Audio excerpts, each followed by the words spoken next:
Yung aming duhat dito, ano na to? Ilang taon na to? Ilang taon na to, Nay? 3 years na. And Katatapos lang ng bunga. kakatapos nilang magbunga last month. And then mayroon pa siyang bagong bunga doon, oh.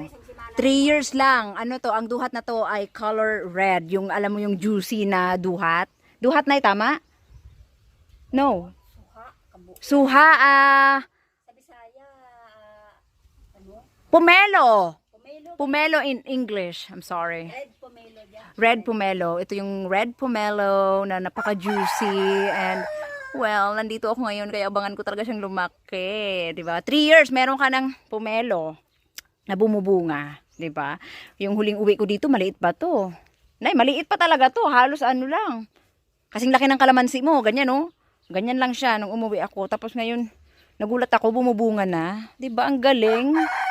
Hindi mo namamalayan.